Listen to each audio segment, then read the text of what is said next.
안녕하세요. 시니어 라이프 비즈니스를 연구하는 최학입니다. 이번 주에 있었던 주요 시니어 라이프 비즈니스 뉴스 클리핑을 시작하겠습니다. 먼저 첫 번째 뉴스는 MKYU, 즉 유튜브 김미경 TV인데요. 거기서 디지털 튜터라고 1만 명을 양성한다고 합니다. 디지털 튜터는 그 시니어들이 디지털에 익숙하지 않은데요. 그런 분들을 찾아가서 그분들에게 눈높이 교육을 시킴으로써 디지털 격차를 해소하고 또 그 일꾼이 되는 분들은 3050 여성분들입니다. 특히 이제 경력 단절 여성들을 활용을 해서 이분들에게 교육을 시키고 그 교육을 시킨 것을 바탕으로 어떤 민간과 연계해서 시니어들에게 디지털 리터러시를 높이는 것이 필요한 부분에 양성한다라는 그러한 놀라운 계획입니다. 이게 이제 김미경 TV라는 그 100만 구독자가 넘죠. 그것도 김미경 유튜브 대학도 있어서 그곳에서 굉장히 활발한 활동을 하고 계신데 그 생각을 이번에 코로나 때 생각을 했던 것을 실제로 실행에 옮기게 됐는데요. 그 규모가 10,000명이라는 점에서 또 그리고 그 커리큘럼을 가지고 이분들의 일자리를 만들고 교육 프로그램을 짜고 그것을 또 사회에 선순환하는 큰 방향, 공공이라든지 민간이라든지 수요가 굉장히 많을 텐데요. 이런 것에 대해서 먼저 시작을 했다라는 데서 큰 의의를 둘 수 있습니다. 이를 시니어 비즈니스 관점에서 보완을 한다면 노노케어라는 게 있죠. 즉 3050 여성 일자리보다는 오히려 5060 시니어들의 눈높이에서 교육하는 게 필요하고요. 두 번째는 이제 이러한 교육을 하다 보면 뭔가 모양새를 갖추기 쉬운 부분이 있는데요. 저 같은 경우도 서울대랑 AI 생명의 그 금융노년학이라는 프로그램을 기획해서 진행을 한 적이 있습니다. 그때 아무래도 유명하신 서울대 교수님들 그리고 유명하신 시니어 전문가를 놓다 보니 어떤 문제점이 생기냐면 현장에서 필요한 부분을 직접 설명하는 것보다는 어떤 개론이라든지 개념 이런 것들에 그 국한되는 경향을 보여줄 수 있습니다. 그래서 여기서도 살짝 그런 부분은 고민되지만 그래도 금융 교육의 대가인 김미경 TV에서 기획한 것이라고 하니 한번 믿어보고요. 그 다음에 더 중요한 것은 실제로 실생활에서 시니어들이 필요하는 것을 눈높이로 맞춰서 맞춤형으로 쉽게 이야기할 수 있고 그것들을 통해서 시니어들이 정말 그 체감할 수 있는 이런 것들을 만드는 것에 있어서 아마 새로운 접근, 새로운 기대가 있지 않을까. 그리고 무엇보다도 이것을 경력 단절 여성들이 그 교육에 참여함으로써 또한 자격증까지 발급받으면서 다음 세대를 준비할 수 있는 어떠한 전초기지가 된다라는 여러 면에서 상당히 중요하고 의미가 있는 이번 주 첫 번째로 꼽는 뉴스라고 저는 보고 있습니다. 두 번째로 보는 것은요. 한국 노인인력개발원 우리나라 노인 일자리를 선도하고 있는 공공기관이죠. 여기서 그 서울시 동부기술교육원과 60 플러스 교육센터 위탁기관 업무 협약을 체결했다고 합니다.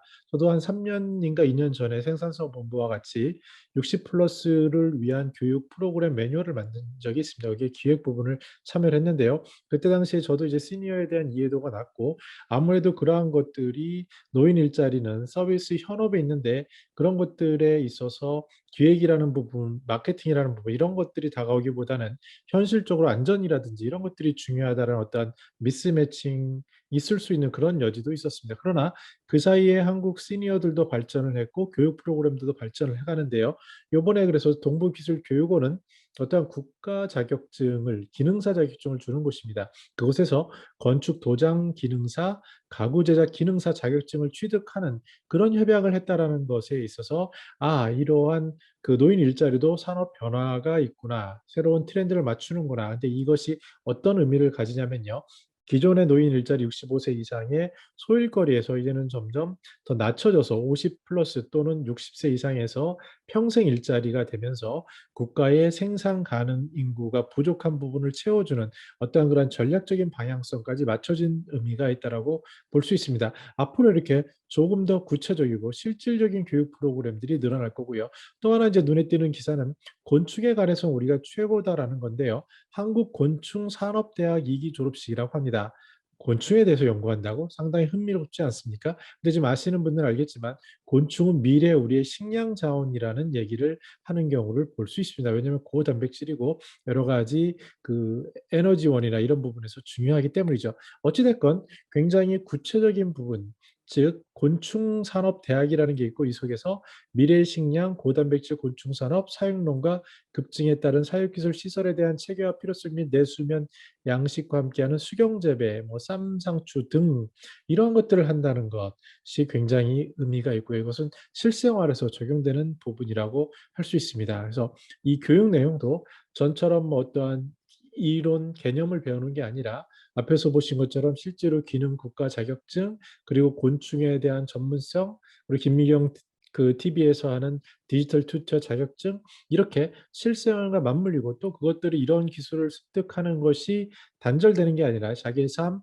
또 앞으로의 삶에 그 연계가 되는 그런 것들로 만들어가는 굉장히 교육 부분 특히 시니어 노인 일자리에서 획을 긋는 변화들이 일어나고 있다라고 말씀드릴 수 있습니다. 그런데 동시에 이러한 비즈니스에서도 활력을 보이는데요. 헤즈코리아라는 데에서 시니어 인사이트 랩을 런칭했다고 합니다. 물론 이러한 시도들은 여러 개 있었습니다.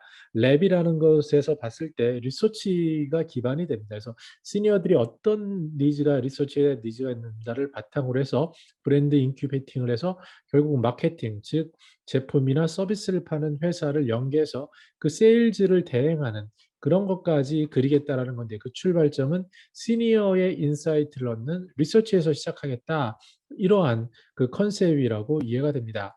작은 기업이라면 굉장히 어려운 얘기일 거고요. 아마 기존의 리서치나 이런 기반의 회사라면 해봄직함한 그런 기술입니다. 근데 제가 주목하는 것은 무엇이냐면 이렇게 시니어에 대한 관심이 늘어나고 기존에 있는 여러 가지 한 분야가 아니라 리서치와 커머스가 연결되는 이러한 시도들이 있다는 부분에서 관심을 가질 수 있겠습니다.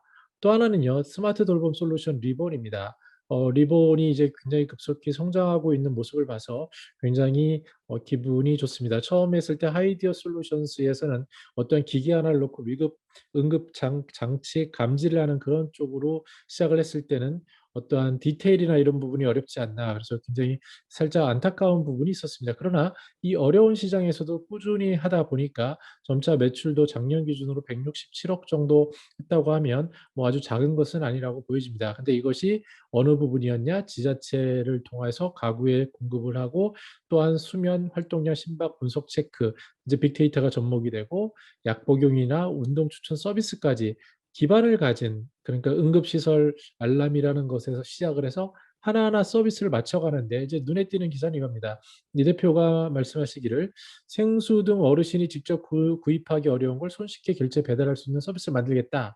뭔가 뭐 모호해 보이죠. 그런데 여기서 포인트는 젊은 층과 다른 결제 프로세스가 필요한데 예를 들면 이런 겁니다. 사용자가 전화를 해서 필요한 물건을 주문을 하면 자식들로부터 받은 용돈에서 금액이 차감되는 방식.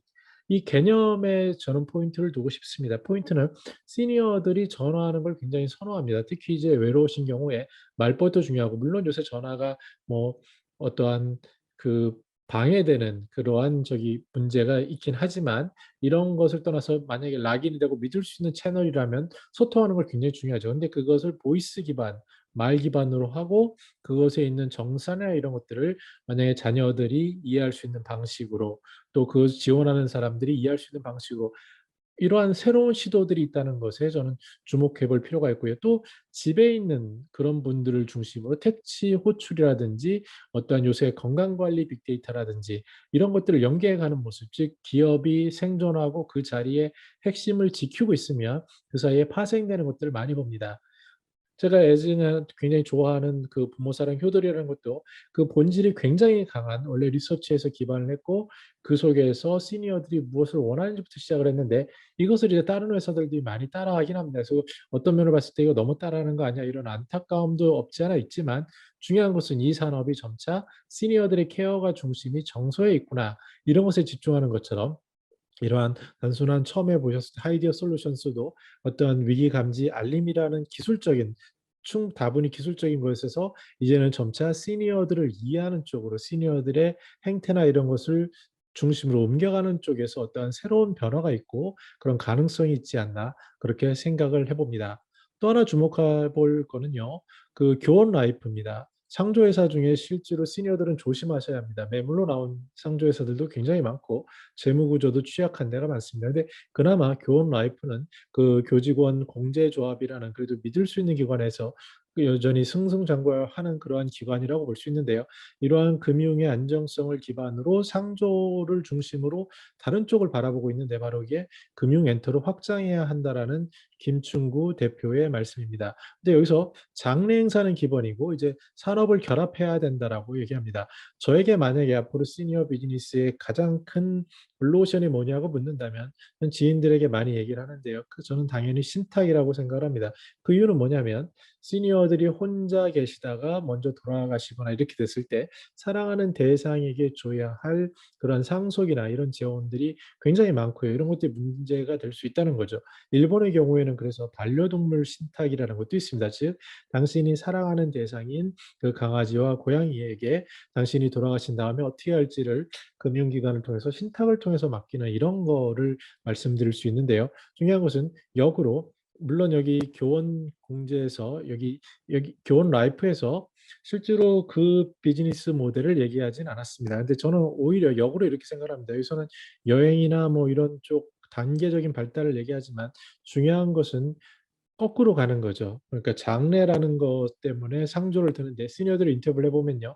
자식들에게 부담 주기 싫어서 내 삶을 미리 준비하기 위해서 이 수요가 굉장히 큽니다. 그래서 이미 다 상조보험이 있는데 문제는 그래서 공급하는 쪽에서 재무 관리를 잘못해서 위험한 기관들이 많다는 거죠. 근데 그렇지 않다라고 했을 때 신뢰를 준다고 생각했을 때 역으로 더 내려갈 것은 뭐냐면 거꾸로 가는 거죠. 거꾸로 가다 보면은 그러면 돌아가시기 전에 어떤 일이 있을 것인가? 사랑하는 대상에게 남길 신탁은 무엇인가? 또 그 전에 가면은 요양원이나 이런 시니어 케어가 됩니다.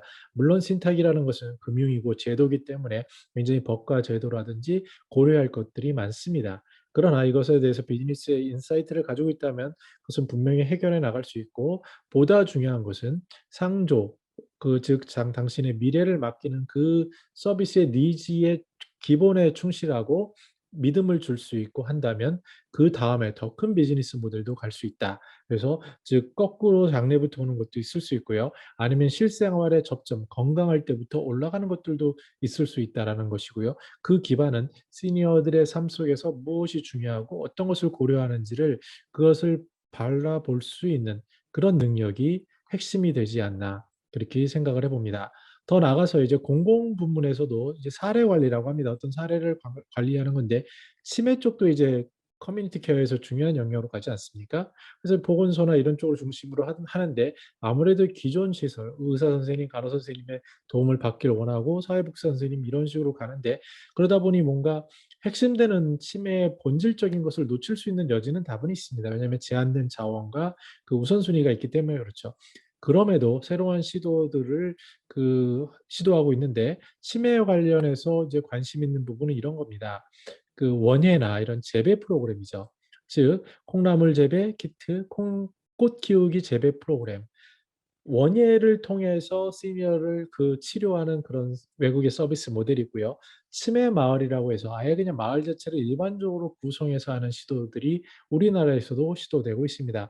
근데 우리가 재원이나 어떠한 상황을 고려해 봤을 때 손쉽게 할 수 있는 것들은 아주 이러한 간단한 것들이라고 할 수 있죠. 특히 치매 어르신들이 정서적으로 어떤 애정을 품고 그것에 삶의 의욕을 찾을 수 있는 간단한 꽃 키우기 아니면 콩나물 재배 키트 이러한 것들이 주는 의미가 생각보다 클 수 있습니다. 왜냐하면 시니어가 되면 만사가 귀찮아지고 또 모든 것에 대한 의욕이 사라지게 되죠.